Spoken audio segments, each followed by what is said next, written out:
काय सांगाल सत्ता स्थापनेकडे पोहोचू शकल्यानंतर एकाकी देऊन देखील काँग्रेस हा सर्वात मोठा पक्ष कोल्हापूरमध्ये नाही, आम्हाला अपेक्षा होती आम्ही सत्तेचा पल्ला गाठू, परंतु उलट्या बाजूला महायुतीची प्रचंड ताकद, मग सत्तेचा गैरवापर असेल, पैशाचा वारेमाप वापर असेल, परंतु एकाएकी आम्ही चांगली लढत कोल्हापूरमध्ये दिली. कोल्हापूरकरांनी 3,29,000 काल मतदान झाले.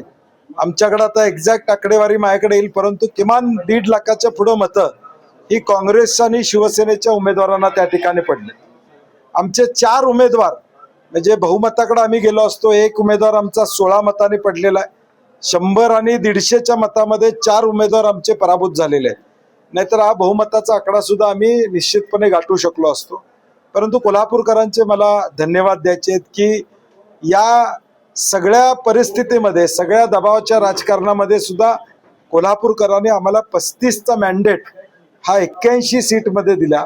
अजून कदाचित 5-6 सीट आले असते तर बहुमत झालं असतं. मुख्यमंत्री प्रचारासाठी कोल्हापूरमध्ये आले होते. आकड्याच्या काळात जर ठिकाणी बघितलं तर सतेज पाटील भारी पडलेले दिसतात. नाही, कोल्हापूरकर भारी पडले असं मी म्हणेन. मी भारी पडल्यापेक्षा कोल्हापूरकरांची ताकद आहे की एकटं लढत असताना सुद्धा तमाम कोल्हापूरकर माझ्या पाठीशी उभे राहिले आणि लाखो मतं या आमच्या उमेदवारांना देण्याचं काम कोल्हापूरकरांनी त्या ठिकाणी केलेलं आहे. 15 जानेवारी काँग्रेस घरी असं कधी नाही, त्यांनी 75 का 78 सीटा येणार म्हणून सांगितलं होतं भाजपच्या. त्या भाजपच्या फक्त 26 सीटा आलेत, शिंदे सेनेच्या 15-16 आलेत आणि NCPच्या 4 आले. मुळात या निवडणुकीमध्ये तुम्ही सगळे महायुती म्हणून लढला. तुम्ही एकटं लढायचं असतं, मग तुम्हाला कळालं असतं, ज्या त्या पक्षाला त्यांची ताकद कळाली असती. ते एकत्रित लढले, मी एकटा लढलो आणि यात फरक आहे.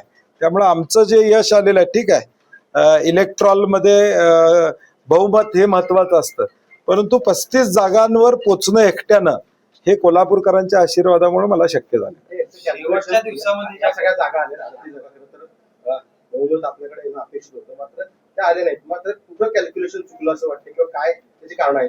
नाही, अक्षय जरग आमचा एक विषय थोडा आम्हाला त्रासाचा झाला, किंवा त्या 2 वॉर्डामध्ये काही लोकांना आम्ही समजूत काढू शकलो नाही, तो एक विषय आमच्या दृष्टीने या ठिकाणी झाला. आणि क्रॉस वोटिंग हा एक थोडा मेजर इफेक्ट आमच्या काही, आता आमचे जे पराभूत झालेले आहेत वॉर्ड, तिथं बघितलं तर क्रॉस वोटिंगचा फटका हा साधारणपणे बसलेला आहे. कारण की प्रत्येक ठिकाणी थोडं प्रत्येक उमेदवाराला स्वतःची खात्री वाटत नव्हती आणि त्यामुळे काही भागामध्ये क्रॉस वोटिंगचाही फटका बसलाय. अक्षय जरगचा निर्णय कदाचित झाला असता तर आमच्या अजून 5 सीटा त्या दोन्ही प्रभागामध्ये वाढल्या असत्या, म्हणजे निकालच आमचा एकतर्फी झाला असता. नाही तर काय नाही, त्यांची पडलेली मताचा विचार केला मी. आता त्यांचा हे करणार नाही, त्यांचं नामोल्लेख टाळून किंवा त्यांचा कमीपणा दाखवणार नाही, कारण मला उद्या ते पाहिजेत पुढच्या राजकारणामध्ये.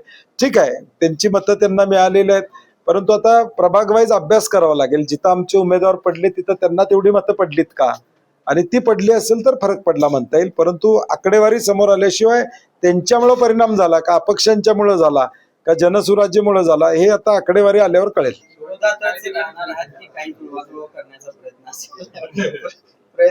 जुळवाजुळीला कोणी यायला तयार आहे का आमच्या बरोबर?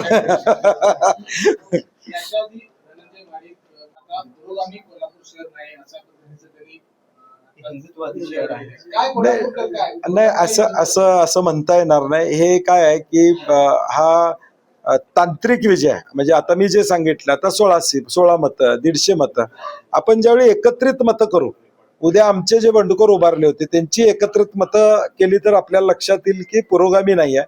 त्या विचारानंच पुरोगामी नाही आहे असं ते म्हणतात, तर तसं नाही आहे. तर त्या विचाराचा अजून कोल्हापूरकर आहे म्हणून तर एवढा मॅन्डेट मिळाला. नाही तर महाराष्ट्रामध्ये बघतोय आपण 70% 80% भाजपला अनेक ठिकाणी यश त्या ठिकाणी मिळते. आणि मग या सगळ्या वातावरणामध्ये किमान आम्ही आमचा गड राखून या ठिकाणी ठेवला. लातूरमध्ये काँग्रेस आणि वंचित आघाडी अमित देशमुखांच्या नेतृत्वाखाली त्यांनी झेंडा त्या ठिकाणी लावलेला आहे. आणि म्हणून मला वाटतं ताकदीनं महाराष्ट्रामध्ये आम्ही जिथं शक्य आहे तिथं लढवण्याचा प्रयत्न केला. आणि एकूण निकाल आता तुम्ही महाराष्ट्राचा बघितला तर एक आता कन्फर्म झालंय की या महाराष्ट्रामध्ये भाजपच्या विरोधात पक्ष कोणतं, काँग्रेस, हे आता एकूण निकालावरून स्पष्ट दिसतं. काँग्रेस जर वेगळी निवडणूक लढवली नसती ठाकरेंसोबत गेला असता तर चित्र बदललं असतं कारण असं बऱ्याच नाही आता काय आहे की निवडणुकीचं विश्लेषण 2 तासात होणार नाही. शेवटी ज्यावेळी आकडेवारी बाहेर येईल उद्या त्याच्यावर आपल्याला विश्लेषण करता येईल, कुणाला किती मतं पडली, कुणाच्या वॉर्डात कुणाचा फटका बसला, तर उद्या त्याच्यावर बोलणं संयुक्तिक राहील मला वाटतं. ठाकरे शरीरने काही जागांबाबत त्या ठिकाणी आपण पाहतो की शिवाजी पेठेतली 800 जरगांची जागा आपण सुद्धा त्यासाठी इच्छुक होता कदाचित, पण त्या ठिकाणी ती जागा सोडावी लागली. त्यामुळे 5 ते 6 जागांवर परिणाम झाला. भूमिकेमुळे कुठे असं झालं मी असं म्हणता आता येईल. मी टीका करणार नाही, कारण की शेवटी तो निर्णय मी पण घेतलेला आहे.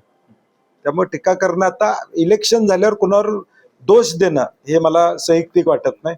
झालंय आता तो निकाल मोठ्या मनानं मान्य करणं आणि आता जिल्हा परिषदला उतरणं. मग आता महानगरपालिकेचा हा निकाल तुम्हाला सर्वस्वी मान्य आहे का? नाहीतर काय होतं ईव्हीएम वर खापर फुटलं नाही नाही नाही मी आता जे तांत्रिक मुद्दे आहेत, 3 उमेदवार 4 उमेदवार आमचे 100-150 मतानं पडलेले आहेत, 1 उमेदवार 16 मतानं पडलेला आहे, बंडखोर आमचे जे झाले त्याचा परिणाम त्या ठिकाणी झालेला आहे, किंवा अक्षय जरगचा विषय, हे इलेक्ट्रॉल मॅनेजमेंट मधले विषय आहेत.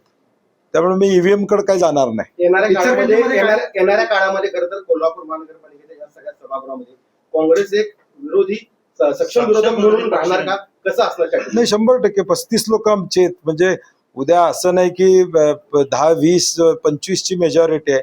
प्रत्येक गोष्टीत विरोधी पक्षाला विश्वासात घेऊनच त्यांना कारभार करावा लागेल.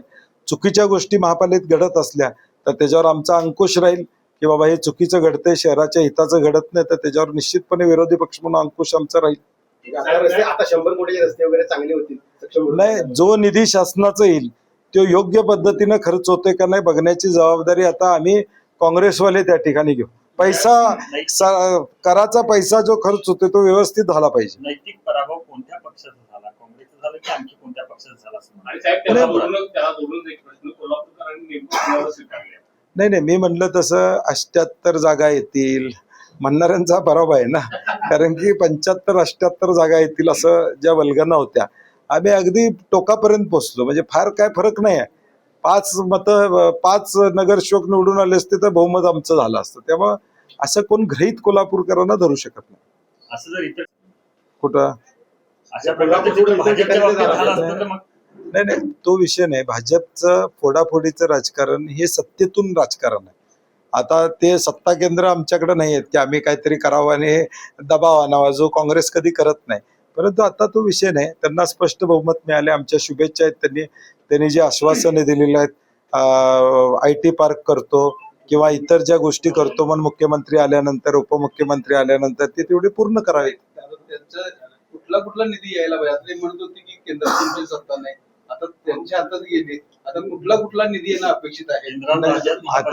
आता आम्ही 1 महिना जाऊ द्या, 1 महिन्यानंतर आमच्या नगरसेवकांची बैठक घेऊन आम्ही निवेदन देऊ, जे कोण पदाधिकारी येतील त्यांना. आता केंद्रात तुमची सत्ता आहे, राज्यात तुमची सत्ता आहे, 1000 कोटी रस्त्यासाठी आणावेत, 50,000 कोटी रुपये मुख्यमंत्री महोदयांनी सांगितलं देशात शहरीकरणासाठी आहेत, त्यातले किमान 4-5 हजार कोटी रुपये इथं कोल्हापूर शहरामध्ये आले पाहिजेत. आणि म्हणजे जे प्रलंबित विषय आहेत, पंचगंगा प्रदूषणाचा विषय प्रलंबित आहे, इंटरनल पाईपलाईनचा विषय प्रलंबित आहे, ह्याला आता त्यांनी निधी आणावा, कारण की त्यांनी बोललेले आहेत. आता लोकांना ते आश्वासन पूर्ण करावं. नाही एकाएकी लढत, शेवटी कसं असतं, एखाद्या प्रस्थापित असतो तिथं उमेदवार जाऊन उभा करणं लढ. शेवटी तुम्ही एक लक्षात ठेवलं पाहिजे, काँग्रेस म्हणून आम्ही लढाई केली, आम्ही दबावाला कुठं त्या ठिकाणी बळी पडलो नाही, उमेदवार आम्ही सक्षम दिले. आणि आता शेवटचा निकाल लागेपर्यंत लोकांना वाटत होतं की आमचं बहुमत येईल. ह्यातच आमचा विजय आहे. आपले मित्र साहेबांनी म्हटलं होतं की आम्हाला पाठिंबा द्या, याकडे तुम्ही कसं बघता? नाही म्हणजे कुठं ती वेगळं होणार आहेत का तिथलं? नाही त्यांचे आता काय 4च आलेत, आता तुम्ही त्यांचे 6 आले असते तर मी सांगितलं असतं तुम्हाला महापौर करा, मी येतो तुमच्या ते पाठिंबा मागत होते. आता तुम्ही जर त्यांनी पाठिंबा दिला तर बऱ्यापैकी बहुमत. नाही येऊ शकते. त्यांचे 4च लोक आहेत, त्यामुळे बहुमत होत नाही त्यांचे. हा ते 5 झाले तरी 40 रुपये असते. हो सगळं गणित करून बसलेलं आहे मी.